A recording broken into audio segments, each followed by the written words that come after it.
आवेदन करता है, उसका इलेक्ट्रॉनिक तरीके से वेरिफिकेशन होता है और सबसे अच्छी बात, वो रियल टाइम में अपने आवेदन का स्टेटस भी ट्रैक कर सकते हैं और अंत में डिजिटल सर्टिफिकेट भी ऑनलाइन ही मिल जाता है। इससे समय और मेहनत दोनों की भारी बचत होती है।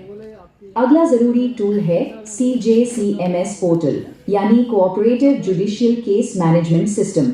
जैसा कि नाम से ही पता चल रहा है, यह पोर्टल खास तौर पर सहकारी समितियों से जुड़ी शिकायतों, विवादों और कानूनी मामलों को संभालने के लिए बनाया गया है। इस पोर्टल का सबसे बड़ा फायदा है बेहतर मॉनिटरिंग। अब कोई भी अपने मामले की स्थिति ऑनलाइन ट्रैक कर सकता है और विभागीय फैसलों को भी देख सकता है। चलिए अब उस हिस्से पर चलते हैं जो इस पूरे बदलाव की नींव है, यानी वो सिस्टम्स जो विश्वास बनाने और भ्रष्टाचार को खत्म करने के लिए ही डिजाइन किए गए हैं। देखिए, पहले सहकारी समितियों का ऑडिट कौन करेगा, ये मैनुअल तरीके से तय होता था, जिसमें पक्षपात की गुंजाइश हमेशा बनी रहती थी। लेकिन अब सहकारिता विभाग द्वारा प्रदेश की सहकारी समितियों के वार्षिक लेखा परीक्षण के आवंटन की प्रक्रिया अब पूरी तरह ऑनलाइन प्रणाली से की जाती है। इससे यह काम पूरी तरह से ऑटोमेटिक और निष्पक्ष तरीके से संपन्न होता है। राष्ट्रीय सहकारी डेटाबेस पोर्टल अर्थात NCD पोर्टल सहकारी क्षेत्र का राष्ट्रीय डेटाबेस है। इस पोर्टल को भारत सरकार सहकारिता मंत्रालय द्वारा विकसित किया गया है और इस डेटा में मध्य प्रदेश की 54,000 से अधिक सहकारी समितियों का डेटा भी शामिल है। इसका मतलब है कि अब सरकार डेटा के आधार पर बेहतर नीतियां बना सकती है, संसाधनों को वहां भेज सकती है जहां उनकी सबसे ज्यादा जरूरत है और सहकारी क्षेत्र कैसा प्रदर्शन कर रहा है इसे बेहतर ढंग से समझ सकती है। अच्छा, अभी तक हमने बाहरी सेवाओं की बात की, लेकिन ये बदलाव सिर्फ बाहर के लिए नहीं है, बल्कि विभाग के अंदर भी हो रहा है। चलिए देखते हैं कि विभाग की अपनी कार्य संस्कृति कैसे आधुनिक हो रही है।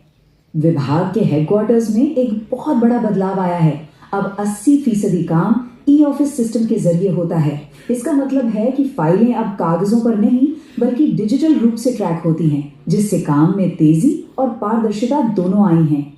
ये एक पेपरलेस ऑफिस की दिशा में वाकई एक बड़ा कदम है। इतना ही नहीं, विभाग अपने कर्मचारियों के मैनेजमेंट को भी आधुनिक बना रहा है। सभी कर्मचारियों के सर्विस रिकॉर्ड को डिजिटल किया जा रहा है और इसे एक सेंट्रलाइज्ड EHRMS यानी electronic human resource management system में डाला जा रहा है। यानी भविष्य में कर्मचारियों से जुड़े लगभग सभी काम, सब कुछ ऑनलाइन हो जाएगा। इससे HR मैनेजमेंट और भी ज्यादा कुशल और पारदर्शी बन जाएगा।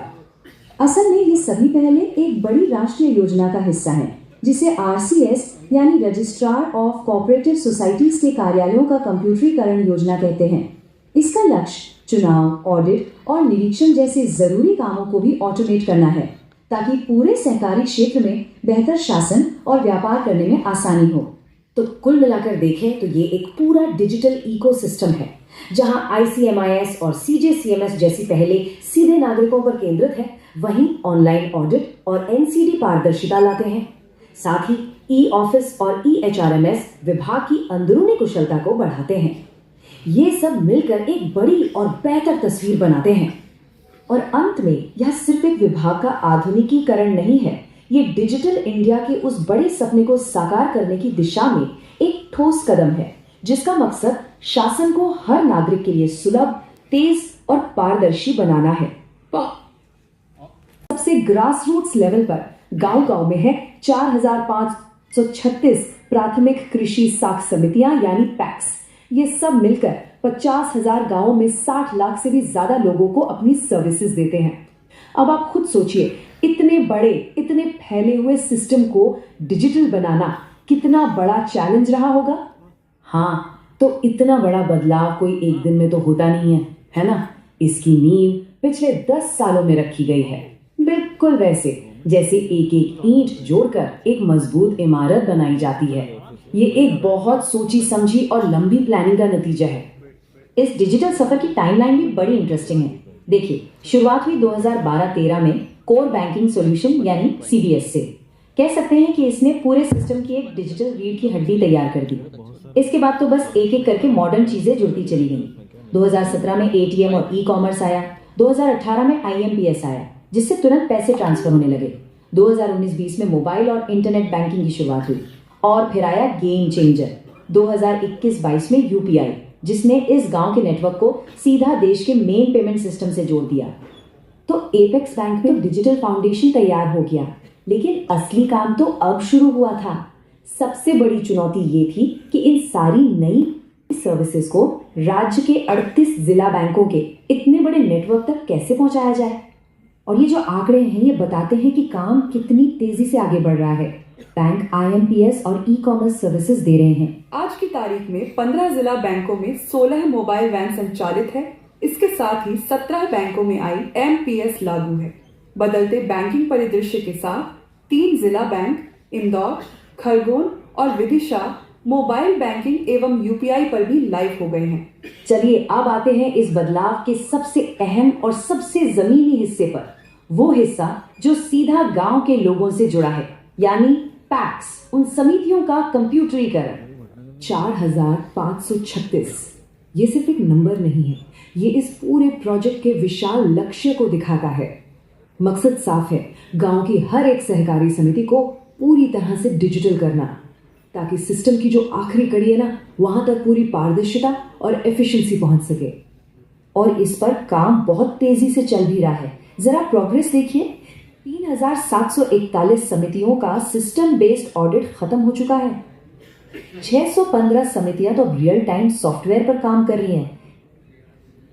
इसका मतलब क्या है? मतलब ये कि हर लेन देन, हर रिपोर्टिंग, सब कुछ अब डिजिटल है। और सबसे बड़ा फायदा, अब किसानों को हर ट्रांजैक्शन की जानकारी तुरंत SMS से उनके फोन पर मिल जाती है। कोई कंफ्यूजन नहीं। तो चलिए एक किसान के नजरिए से देखते हैं कि अब होता क्या है। मान लीजिए कोई किसान अपने गांव की समिति में कोई लेन देन करता है। जैसे ही वो ट्रांजैक्शन पूरा होता है, वो तुरंत डिजिटल सिस्टम में रिकॉर्ड हो जाता है और उसी पल, उसी सेकंड किसान के मोबाइल पर एक SMS आ जाता है जिसमें उस लेन देन की सारी डिटेल होती है। सोचिए इससे कितना भरोसा और कंट्रोल मिलता है अपने पैसों पर। वो अपने ही मोबाइल फोन से सेफ तरीके से ट्रांजैक्शन कर सकती हैं। इससे उन्हें अपने पैसों पर एक नया कंट्रोल और एक नया आत्मविश्वास मिला है। और अगर पूरे गांव के लेवल पर देखें तो बैंकिंग अब पहले से कई ज्यादा पास आ गई है, तेज हो गई है और ट्रांसपेरेंट हो गई है। ATM और मोबाइल वैन जैसी चीजों ने तो मॉडर्न बैंकिंग को सचमुच उनके दरवाजे तक पहुंचा दिया है। और ये जो नारा है ना, सहकार से समृद्धि, तकनीक के संग गति, ये इस पूरे प्रोजेक्ट की सोच को बिल्कुल साफ कर देता है। मतलब सहयोग से समृद्धि लानी है और टेक्नोलॉजी के साथ आगे बढ़ना है। बहुत ही पावरफुल विजन है